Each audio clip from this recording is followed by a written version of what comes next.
Baik, terima kasih Bu Eti. Bismillahirrahmanirrahim. Assalamualaikum warahmatullahi wabarakatuh. Selamat siang Bapak Ibu, saudara-saudara yang bergabung dalam webinar ini. Dari ruang Kartini Dinas P3A P2 DIY bersama dengan Ibu narasumber Ibu Sari dan moderator Ibu Peggy, kami akan menyampaikan apa yang dilakukan pemerintah Kabupaten Sleman dalam upaya perlindungan, pencegahan dan penanganan korban kekerasan terhadap perempuan dan anak di masa pandemi COVID-19 di Kabupaten Sleman.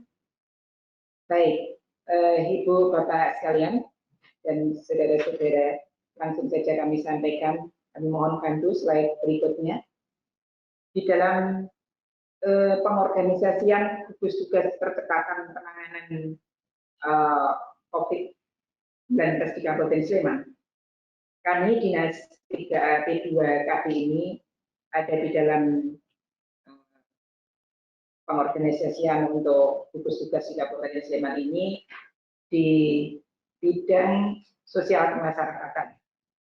Kami menjadi wakil koordinator untuk bidang sosial kemasyarakatan sesuai dengan SK Bupati, di mana di dalam bidang tersebut dikoordinir oleh Kepala Dinas Sosial, kemudian di dalam keanggotaan ada Dinas PND, kemudian Dinas Tenaga Kerja dan Transmigrasi, kemudian ada Kemenak.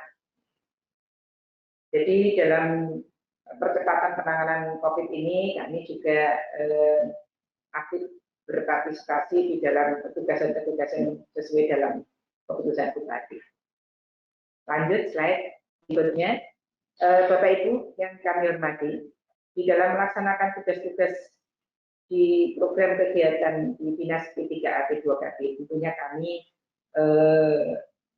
mengikuti regulasi-regulasi yang ada, baik itu regulasi di tingkat nasional dari pusat, kemudian di tingkat provinsi, dan tentunya lebih spesifik lagi adalah regulasi-regulasi di tingkat kabupaten. Regulasi yang berhubungan dengan upaya-upaya untuk mencegah kekerasan terhadap perempuan dan anak di Kabupaten Sleman. Yang pertama adalah adanya Peraturan Daerah Nomor 2 tahun 2017 tentang perlindungan perempuan dan anak korban kekerasan. Kemudian tahun lalu kami juga di Kabupaten Sleman ini telah disetujui adanya Peraturan Daerah Nomor 16 tahun 2019 tentang ketahanan keluarga. Ini sangat erat hubungannya dengan upaya-upaya pencegahan kekerasan perempuan dan anak. Kemudian Peraturan Bupati Nomor 38 tahun 2018 tentang UPTD BPA, di mana layanan kami dalam bentuk UPT ini sudah ada sejak tahun 2015. Ya, dengan nama nomenklatur yang lama UPT P2 TP2A.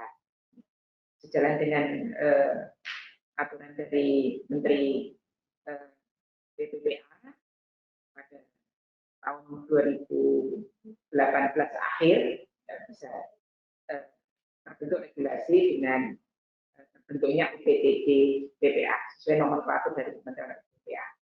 Kemudian kami di Kabupaten Sleman juga ada Peraturan Bupati Nomor 5.1 tahun 2020, ini revisi tentang jaring pengaman sosial. Ini sangat berhubungan erat dengan pelayanan untuk korban kekerasan perempuan dan anak. Karena pembiayaan untuk penanganan korban kekerasan terhadap perempuan dan anak bisa diakses, kami bisa meminta dari jaring pengaman sosial ini. Contohnya untuk tes DNA atau untuk visum. Ini kan tidak tiap kali kasus membutuhkan. Tapi kalau kita anggarkan sendiri kan akan kesulitan. Bisa jadi dalam 1 tahun tidak ada, sehingga akhirnya anggarannya sisa. Sehingga kalau di jaring pengaman sosial ini kami lebih aman, jadi bisa menyampaikan klaim ke dinas sosial dari sumber jaring pengaman sosial. Kemudian terakhir, awal tahun kemarin kami mencoba menyusun regulasi berkaitan tentang tata cara pelayanan perlindungan terhadap perempuan dan rehabilitasi anak korban kekerasan. Jadi langkah-langkah upaya perlindungan maupun pelayanan di PPD ini kami kuatkan dalam suatu peraturan Bupati di awal tahun 2020 ini. Slide berikut, ini Bapak Ibu tadi ya regulasi yang ada, kami lanjutkan dengan slide berikut. Kami mohon bantuan untuk kami ingin menyampaikan kelembagaan-kelembagaan dalam penanganan kekerasan terhadap perempuan dan anak. Di Kabupaten Sleman juga telah terbentuk Forum Perlindungan Korban Kekerasan (FPKK) di tingkat kabupaten dengan surat keputusan Bupati. Dan di tiap kecamatan juga mengikuti, ada FPKK tiap kecamatan yang diketuai oleh Bapak Sekretaris Kecamatan. Dari 17 kecamatan semua sudah terbentuk. Kemudian turun di tingkat desa dengan bentuk kelembagaan Satgas PPA Desa, di mana kader-kader PKPSD juga ada di dalam kelembagaan Satgas PPA Desa ini. Kemudian kelembagaan yang lain adanya perlindungan anak terpadu berbasis masyarakat. Di Sleman kita sebut PAPPN Sumringa, singkatan dari Sumadyo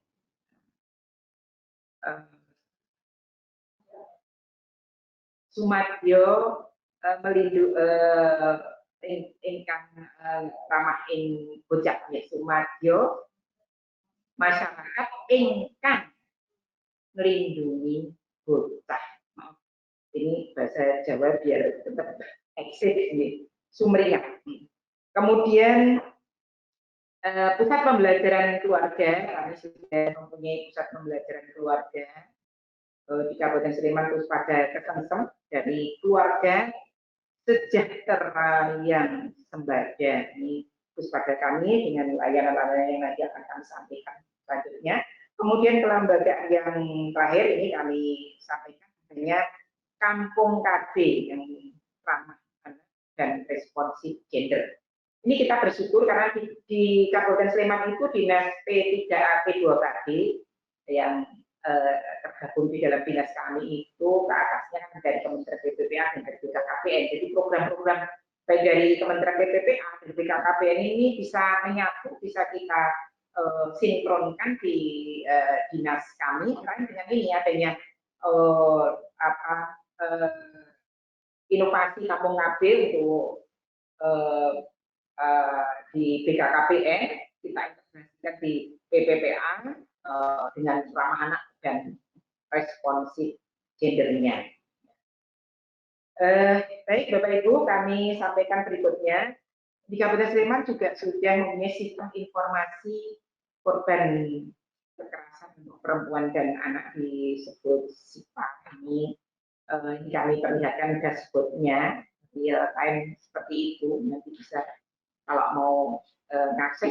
Tapi ini yang konsumsi apa ya umum. Jadi karena kasus-kasus kekerasan memang kita tahu betul bahwa ini sifatnya rahasia. Jadi hanya data global seperti ini yang bisa diakses dari luar. Kemudian lebih rinci lagi kami sampaikan untuk data kekerasan pada tahun-tahun sebelumnya, monggo mohon dibantu slide berikut. Ini akan lebih jelas. Dari 3 tahun terakhir, tahun 2017, jumlah 471. Ini untuk semua baik itu dewasa maupun anak. Sedangkan yang di shelter yang sempat menginap di shelter itu ada 17 dari 471. Dewasa 13, anak 4. Jadi ini rinciannya yang hijau itu adalah dewasa, yang biru anak. Khusus dewasa 296. Kemudian untuk anak 175. Tahun 2018 ada 458 kasus, di mana yang dishelterkan ada 13 kasus, dewasa ada 279 dan kasus anak 179. Kemudian tahun 2019 ada 432 kasus, di mana yang dishelterkan ada 26. Untuk tahun 2020 ini total sampai Maret ini ada 129. Alhamdulillah belum ada yang dishelterkan. Kasus dewasa ada 80, anak 40. Kemarin malam saya tadi telepon oleh kepala UPT karena ada kasus yang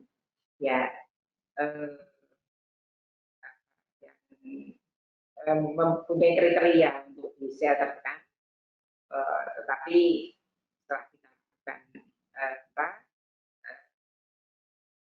ekspor lebih lanjut, yang bersangkutan bisa tidak di shelter tapi bisa di tempat kosnya kembali dengan aman.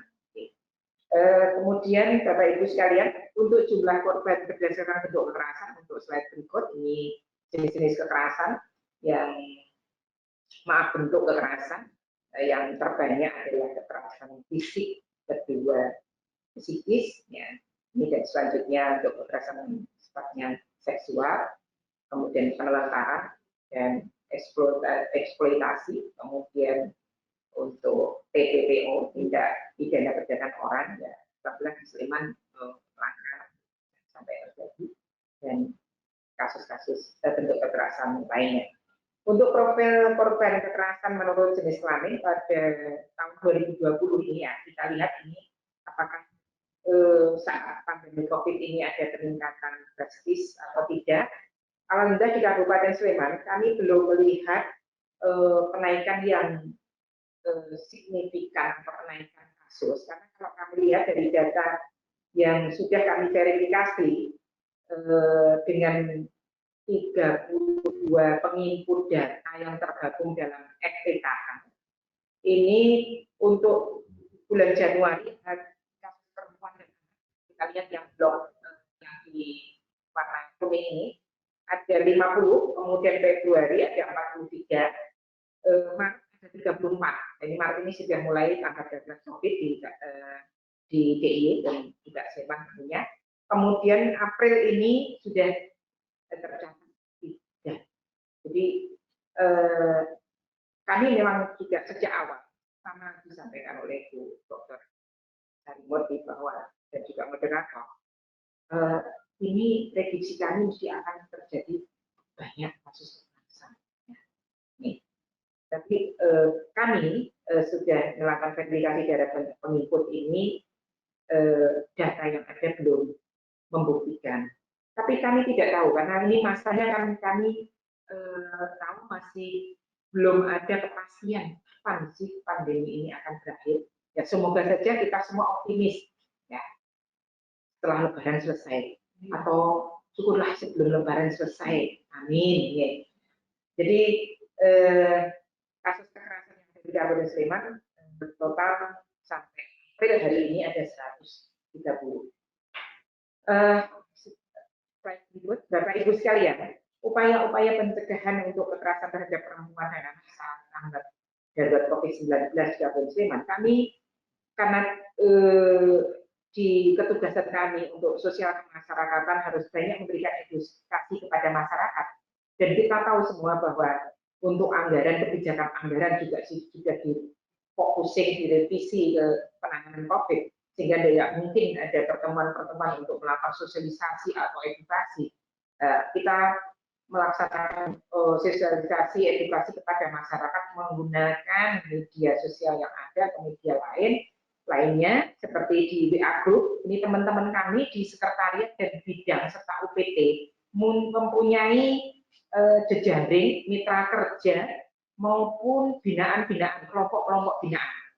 Ada 42 WA Group dari sekretariat dan bidang serta UPT kami. Setiap hari kami mengirimkan materi-materi sosialisasi edukasi dengan berbagai tema, baik itu tema yang dibikin dari kementerian, dari BKKBN, dari provinsi, dari kabupaten, dari Humas Sekda misalnya dari Kominfo, kemudian juga kebijakan-kebijakan yang ada di lokal di tingkat kabupaten seperti adanya peraturan bupati atau surat edaran bupati. Kemudian kita juga membuat sendiri informasi-informasi edukasi kepada masyarakat melalui WA group ini yang anggotanya kurang lebih 8.000 orang. Nah, kami berharap anggota-anggota kami yang tergabung dalam WA group ini kemudian men-share, mungkin share ke WA keluarga, WA alumni barangkali, sehingga informasi edukasi yang benar lepas dari hoax ini bisa disampaikan kepada masyarakat. Kemudian kami juga memfungsikan mobil perlindungan perempuan dan anak MOLIN yang dipunyai oleh BPD kami, BPD BPA, untuk sosialisasi pencegahan COVID-19 ini dan sekaligus melakukan sosialisasi bahwa upaya-upaya pencegahan kekerasan perempuan dan anak harus ditekan di saat kita banyak di rumah tersebut dengan berkeliling menggunakan mobil MOLIN itu. Karena kebetulan juga fasilitasnya mendukung untuk memberikan sosialisasi edukasi dengan berkeliling menggunakan mobil. Hari ini sedang melaksanakan di wilayah Mati, jadi desa ke desa.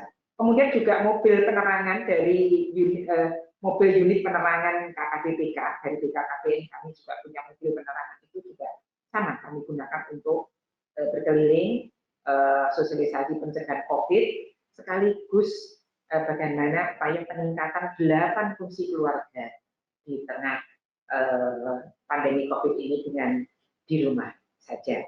Kemudian belum lama juga pendamping Forum Anak Kabupaten melakukan diskusi dengan Forum Anak melalui virtual online tentang situasi anak Sleman saat pandemi. Kemudian juga menyusul modul parenting dari Puspada, kami isi dengan lebih mengerucut bagaimana modul parenting ini nanti bisa kita share ke masyarakat. Kemudian juga pembuatan video-video KIE, pencegahan kekerasan terhadap perempuan dan anak. Kemudian video untuk pelestarian pelayanan KB ulang saat pandemi COVID, karena kami juga menyadari ada permasalahan kesehatan reproduksi di saat pandemi COVID. Bapak Ibu sekalian, dalam slide berikut mohon dibantu dalam mengoptimalkan pelayanan pengaduan melalui daring sosmed ini juga PTD ini silakan kalau nanti Bapak Ibu sudah mau mencari tahu ada alamat-alamat medsosnya yang paling laris mungkin alamat Facebooknya ini Facebook PTD BPA Sleman, ada WA, ada Instagram, Twitter.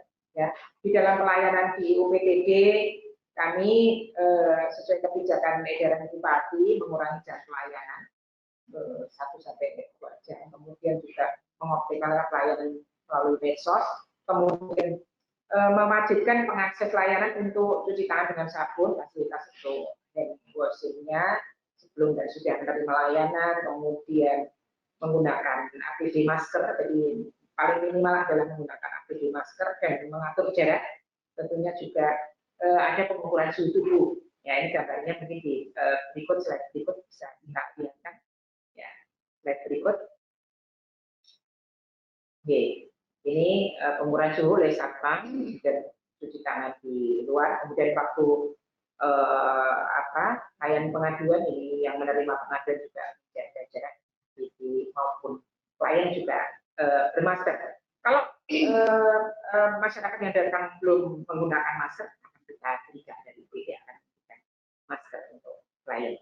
Pelayanan-pelayanan di UPTD itu tentunya dari ada pengaduan, kemudian penjangkauan kalau memang tidak bisa akses langsung ke UPTD, kita lakukan penjangkauan, kemudian pengelolaan kasusnya, kemudian pendampingan, baik itu pendampingan psikologi, pendampingan hukum, maupun kalau perlu pendampingan kerohanian, kemudian upaya mediasi, pelayanan perlindungan di shelter kalau membutuhkan, pelayanan rujukan kalau membutuhkan, misalnya waktu itu kami ada klien hamil, ya, ini perlu dilakukan ANC rutin ya, melihat bagaimana kesehatan janin yang dikandung, kita rujuk ke fasilitas kesehatan di Puskesmas, ke rumah sakit, kemudian yang terakhir adalah layanan Ini KIE pencegahan kekerasan di masa pandemi, gambar videonya silakan kalau mau akses ada di kanal ini, ya ada di sana. Kemudian KIE pencegahan dengan movement ini, slide berikut, mohon slide berikut. Nah, untuk mobil penerangan slide berikut, ya. Ini dengan spanduk-spanduk kita berikan kepada kampung-kampung KB yang ada di 86 desa, spanduk-spanduk, dan kita integrasikan dengan pesan-pesan pencegahan COVID dengan 8 fungsi keluarga. Kalau di Zoom akan lebih jelas itu fungsi 8 fungsi keluarga. Jadi sejalan dengan program-program yang kami ada di BKKB, ada BPA, dan tentunya COVID ini di bidang kesehatan. Kemudian yang terakhir, Bapak Ibu sekalian, upaya pencegahan dengan mengoptimalkan layanan pusat pembelajaran keluarga kesengsem. Nah, ini bisa diakses dengan alamat-alamat Eslos, dan gedung kami sudah representatif di depan kantor kami untuk akses pelayanan di era pandemi COVID ini sejalan dengan edaran Bupati. Memang ada percepatan waktu, jadi hanya sampai jam 12 untuk Senin sampai Kamis, dan hari Jumat hanya sampai jam setengah 11. Tapi tentunya tetap bisa dia memberikan layanan-layanan untuk konseling, informasi, konfirmasi, konseling untuk tumbuh kembang anak misalnya, untuk konseling perkawinan, untuk masalah konseling pengasuhan, kemudian untuk parenting, ya, untuk persiapan pernikahan juga bisa, ini bisa mengakses anak-anak medsos yang ada. Sekira itu apa yang kami sampaikan, apa yang kami kerjakan.